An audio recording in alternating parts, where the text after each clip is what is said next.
Near the intersection of Broad and Market Streets in downtown Newark are 100-year-old buildings once occupied by jewelry makers, printers, and bookbinders.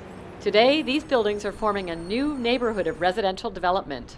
These buildings predate 1911, and most of them were built right around the turn of the century. Newark was a foundation of the arts, it was a foundation of industry. Josh Sternberg of the Fidelco Group knows that culture, entertainment, and transportation are together attracting investors to downtown Newark.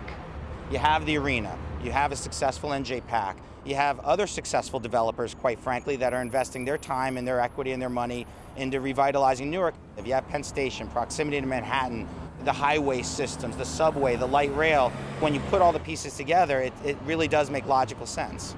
3 years ago, the group began working on residential lofts and was impressed by the response. The Columbian was 22 units. We had roughly 200 people on the waiting list. As we move forward over the next couple months to release the next 50 units, we have over 400 people on the waiting list. And these are people that are coming from the city, from the university, from the arts community. Now the historic Columbia building, built in 1890, has been meticulously restored just steps away from Newark's Prudential Center. The building is absolutely artistic. The type of brickwork that's on the front facade, I don't think you can recreate ever. Is it a challenge to redevelop these historic buildings? Absolutely. 1 block away in City Hall, Michael Meyer, director of Newark's Housing and Real Estate, points to another source of Newark's vibrancy: 5 universities and colleges, all within walking distance.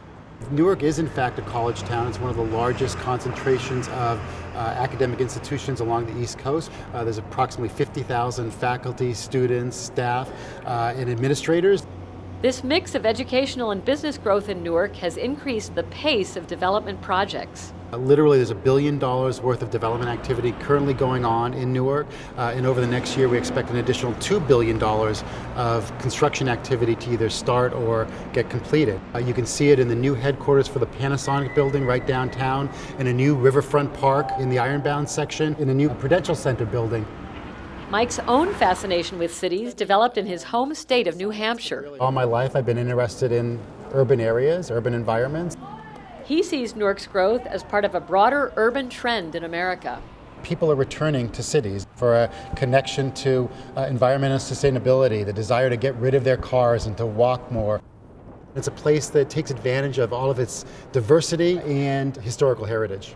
Reclaiming that history is what adds excitement to the projects of developers in Newark. For investors, Newark is phenomenal. You truly do have a lower cost to do business. You have a lower cost to rent than you might in some of the comparable areas. Developers are discovering how the community works and how it's changing. What's driving market rents? What creates community? And that's residential, that's office, that's workforce, and that's retail. Watching, a vibrant streetscape arise and watching people that live and building a community, it's pretty cool.